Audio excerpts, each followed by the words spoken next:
안녕하세요. 아빠 매너티입니다. 오늘은 폐배터리 재활용 기업인 리사이클 홀딩스를 알아보려고 합니다.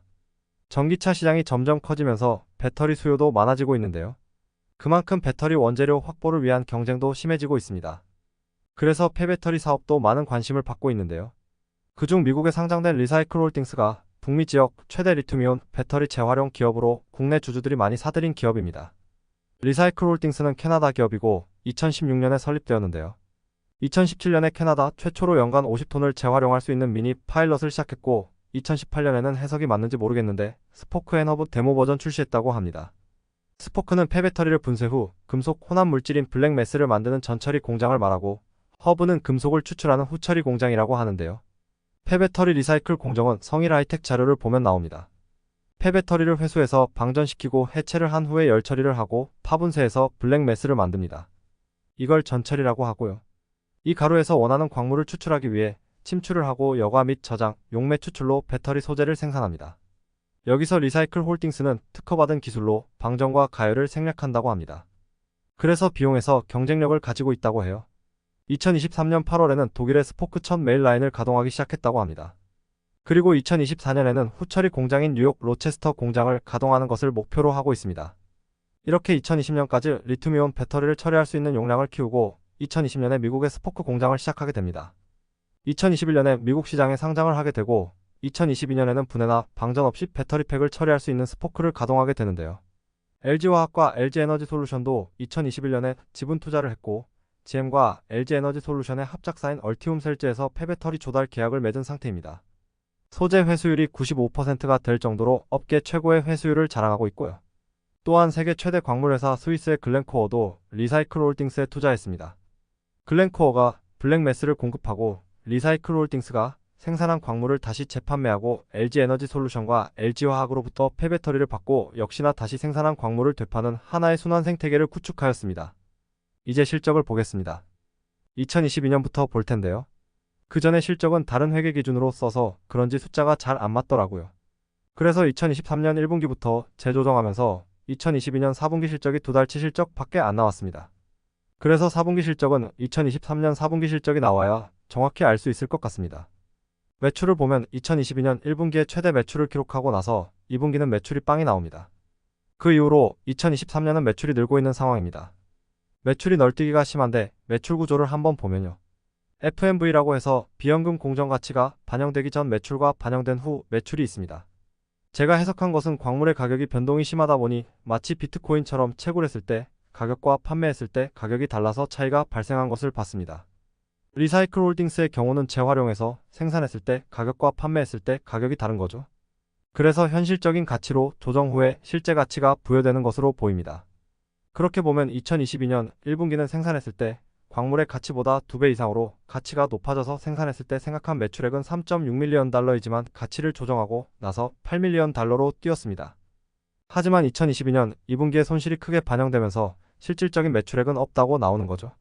파란색 막대 그래프만 본다면 2022년 1분기부터 2023년 1분기까지 상승 추세였다가 2분기부터 꺾이고 빨간색 그래프는 2022년 1분기에 최대치를 찍고 2분기에 손실이 최대로 반영되어 바닥을 찍은 후에 점점 회복되는 추세입니다. 2023년 3분기는 손실이 없게 되네요. 이제 다시 돌아오면요. 2023년 3분기는 4.7밀리언 달러로 최근 2년 동안 두 번째로 높은 매출을 기록했지만 척자폭은 어마어마하게 커지는데요. 2023년에는 평균적으로 영업이익률이 마이너스 1000% 이상이었다가 3분기는 매출이 증가했음에도 마이너스 3000% 가깝게 됩니다. 비용이 엄청 늘었다는 이야기일 텐데요. 이제 비용에 대해서 보겠습니다. 일반적인 비용 항목에서 인건비와 수수료, 감가상각, 공장 설비가 증가 추세고 원재료는 감소 추세네요. 규모를 키우고 있는 과정이라 인건비와 공장 설비와 같은 항목은 증가할 수밖에 없는 것 같고요. 원재료는 FMV 적용 전 매출액이 감소하고 있는 걸 봐서는 원재료를 많이 사들일 필요가 없었던 것 같습니다. 일반적인 비용 항목의 합계를 보면 증가 추세이긴 하지만 엄청난 증가는 없습니다. 그럼 일시적인 비용이 발생했다고 볼 수 있어요. 그것은 로체스터 허브 공장 건설이 일시 중지되면서 손상 비용으로 96.5밀리언 달러가 반영되었습니다. 해당 프로젝트가 중단된 이유는 기존 예산인 560밀리언 달러를 크게 초과할 것으로 보고 있네요. 예상되는 예산이 850에서 1000밀리언 달러가 될 것 같다고 합니다. 거의 2배에 가까운 수치네요. 증가하게 된 이유는 기계장비 하이킹, 구조용 강철, 전기 등의 설치 비용이 크다고 합니다. 특히 이번 4분기 말에서 2024년으로 넘어가는 기간에 많은 비용이 들어가는 부분 때문에 중단했다고 하는데요. 이런 소식은 10월 23일에 발표가 되었고 그때 주가가 46%가 급락하여 2.27달러에서 1.07달러로 떨어지게 됩니다. 그 다음 날은 13%가 하락하고 나서 반등을 줬지만 11월 14일 3분기 실적 발표 이후로 55% 하락하면서 주가가 한 달러가 깨집니다. 현재는 0.8달러대에 머물고 있는데요. 공장 건설이 미뤄진다는 것은 주주들이 생각한 성장 속도, 수익성의 기대감을 깨뜨리면서 주가가 하락한 것으로 보이고 여기에 추가 비용도 너무 많이 증가해서 주가가 한 번 더 떨어진 게 아닌가 싶습니다.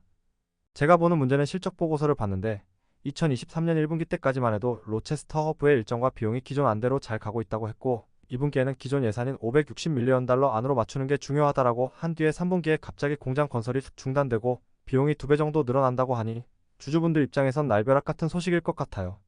개인적인 의견으로는 2022년부터 경제가 힘들어지면서 이미 많은 원자재 비용 등이 증가했었을 텐데 2023년 2분기에 이렇게 될 것을 몰랐을까 하는 생각이 듭니다. 이런 걸 보면 회사 자료를 비판적으로 볼 수 있는 시각이 필요한 것 같습니다. 리사이클 홀딩스는 블랙매스의 생산량과 판매량도 제공하는데요. 생산량부터 보면 2023년 1분기까지는 생산량이 꾸준히 증가합니다. 2022년 2분기에 애리조나 스포크가 가동되고 4분기에 알라바마 스포크가 가동되면서 늘어나게 됐고요. 판매는 새로운 고객들이 늘면서 2023년 2분기에 엄청난 판매량을 보여줍니다. 하지만 3분기에는 판매량이 크게 꺾이는데 생산량도 계속 줄고 있는 것으로 봐서는 이제 하향세를 탈 가능성이 있어 보입니다. 지역별 매출은 미국 매출이 대부분이라고 볼 수 있습니다. 캐나다는 매출 변동이 심하네요. 재무 상태를 보겠습니다. 2023년 3분기 들어서 자본이 크게 감소하고 부채가 늘면서 부채 비율이 151%로 크게 증가했습니다. 여기에 현금은 빠르게 소진되고 있어요. 3분기 현금이 137밀리언 달러인데 11월 10일 기준으로 100밀리언 달러라고 합니다. 유동성을 보면 2023년 1분기에 851%의 유동 비율이었지만 3분기 들어서 유동 자산이 급격히 줄어들면서 190%가 됐습니다. 현금 흐름을 보면 FCF 잉여 현금 흐름은 지속적으로 유출되는 상황이고 그 폭이 점점 커지고 있습니다. 그 이유는 유형 자산 투자에 많은 현금이 소진돼서 그런데요. 지금 공장을 여러 군데 지으면서 투자를 하고 있는 상황이죠. 재무 현금을 보면 2022년 2분기에 LG와 글렌코어로부터 250밀리언 달러 투자를 받으면서 현금이 유입되었습니다. 이때 당시만 해도 충분한 유동성을 지녔다고 했는데 1년 만에 상황이 확 바뀌었습니다. 문제는 이런 상황에서 이번 3분기에 아무런 자금 조달을 받지 않았는데요. 현재 리사이클 홀딩스는 DOE, 미국 에너지 부로부터 큰 규모의 대출을 받기 위해 프로세스를 진행 중입니다. 원래는 2023년 중반에 완료될 것으로 봤지만 계속 지연 중이에요. 2분기 자료를 보면 DOE 대출을 받기 위한 6가지 단계 중 5번째에 와 있고 이제 마무리 단계로 보입니다. 어떤 분은 대출을 빨리 받기 위해 로체스터 공장을 일부러 중단했다는 의견도 있는데 아주 틀린 말은 아닌 것 같습니다. 의도야 어떻든 간에 팩트는 공장 건설이 중단돼서 매출 상승과 수익성 개선의 시간이 늦어졌다는 것과 자금이 부족하다는 점입니다. DOE 대출을 빨리 못 받으면 유동성에 문제가 생길 수 있습니다. 자금이 부족해지자 리사이클 홀딩스는 인력을 줄이고 불필요한 비용을 줄이며 재고, 최적화 등의 조치를 취할 예정이며 미국 스포크에서 전반적인 생산 속도를 조절하고 온타리오 스포크는 생산을 중단한다고 합니다. 온타리오 스포크는 1세대라 기술적인 측면에서 효율성이 떨어져서 중단하는 것 같고 최신식 기술이 들어간 3세대 스포크 위주로 운영한다고 합니다. 그리고 독일 이라인 설치를 다시 검토하겠다고 하네요. 또 스크립트에서 아직 지불하지 않은 청구서가 있다는데요. 이 부분은 이해관계자와 긴밀히 협력하고 있다고 이야기하지만 이것도 조심스럽게 봐야 될 부분 같습니다. 375밀리언 달러를 받는다고 해도 지금의 현금 소진 속도면 추가로 자금을 조달할 방법을 강구해야 되겠습니다. 로체스터 허브가 중단된 상황에서 다른 방법을 검토하고 있다고 하는데요. 그것은 전구체와 양극재 생산에 들어가는 원재료를 공급하고자 하는 것 같습니다. 확실하지는 않은데 지금까지는 재활용해서 니켈, 코발트, 리튬을 그대로 팔았다면 니켈과 코발트를 합성하면 MHP라고 전구체에 들어가는 재료가 되고 정유사에도 판매가 가능하다고 합니다. 이런 전환도 검토하고 있는 것 같고요. 정리하면 리사이클 홀딩스는 로체스터 공장 건축 비용이 예산안을 넘어가면서 비용 감당이 안 되어 건설 중단을 하게 되고 유동성도 안 좋아지면서 긴축 정책으로 돌아서게 됩니다. 우선 DOE와 다른 경로를 통해 자금 조달을 받을 필요가 있을 것 같습니다. 하지만 더 우려되는 것은 광물 가격인데요. 리사이클 홀딩스에서 제공한 광물 가격인데 주요 광물 3개가 모두 2022년보다 가격이 많이 빠졌고 특히 리튬과 코발트는 절반 가까이 감소했습니다. 2022년은 재활용한 것을 가치를 엄청 높게 매겼는데 지금은 많이 재활용해도 수익성이 2022년만큼 못한 상황입니다. 국내 에코프로비엠, LNF, 포스코 퓨처엠 등도 광물 가격이 많이 떨어져서 수익성이 많이 감소했는데요. 전기차 수요 하락, 광물 수요 하락, 광물 가격 감소, 재활용 광물의 가치 하락의 사이클이 계속될지 모르는 상황입니다. 국내 양극재 기업들은 4분기까지는 광물 가격이 크게 변동이 없을 것으로 보고 있어서 4분기 실적은 큰 반등은 없지 않을까 생각이 듭니다. 그럼 다른 폐배터리 재활용 기업은 어떤지 간단히 보고 마무리하겠습니다. 국내에서는 유일하게 전처리와 후처리 공장을 수직 계열화한 한 회사가 성일하이텍입니다. 성일하이텍은 2000년에 설립되었고 처음엔 귀금속을 재활용하는 기업이었습니다. 2008년부터 2차전지 재활용 시장에 진입했고 2022년에 상장을 했으며 이때 폐배터리 재활용 수요가 늘면서 한국, 중국, 헝가리 등의 공장을 세웠습니다. 이대 주주가 삼성이고 현대차와 합작해서 미국에 공장을 설립할 예정입니다. 연간 매출을 보면 매출은 계단식으로 잘 성장하고 있고 2021년부터 이미 흑자를 내고 있습니다. 2022년 영업이익률이 18%나 되네요. 2016년에 설립하여 역사가 짧은 리사이클 홀딩스보다 노하우가 더 있어 그런지 매출과 수익성이 좋습니다. 우선 매출만 봐도 어림잡아 리사이클 홀딩스의 10배 이상 수준이네요. 이때 주가도 2022년 8월에 8만 원 후반대에서 한 달 만에 15만 원대로 상승하고 다시 조정을 팠다가 2023년에 3월에 배터리 관련주들이 주가가 동반 상승할 때 18만 원까지 올라갔습니다. 그런데 12월 현재 10만 원 초반대를 유지하고 있는데 왜 그럴까요? 분기로 보면 2023년 1분기까지 매출이 좋게 나오다가 2분기부터 꺾이기 시작합니다. 심지어 2023년 3분기는 매출이익률이 0%가 되고 영업이익은 적자로 전환되는데요. 2분기에 매출이 감소하게 된 것은 광물 가격 하락폭이 커졌고 리튬 판매량이 감소한 것이 큽니다. 성일하이텍 역시 광물 가격의 수익성이 큰 영향을 받네요. 이때 기사를 보면 3분기에 고객사 수요가 회복할 것 같다라는 의견을 내지만 3분기에는 매출과 수익성이 더 안 좋아지는데요. 기사에서 이유를 못 찾아서 실적 보고서 주석을 봤습니다. 성일하이텍은 인도, 유럽 등에서 전처리 공정을 통해 파우더를 국내 군산 공장으로 가져오는데요. 헝가리 공장 쪽 2분기까지 반기순이익이 마이너스 24억 원이었는데 3분기 누계 반기순이익이 마이너스 81억 원이 되었습니다. 3분기 적자의 대부분이 헝가리에서 나온 것이고 3분기에만 마이너스 57억 원의 적자를 만들어낸 것인데요.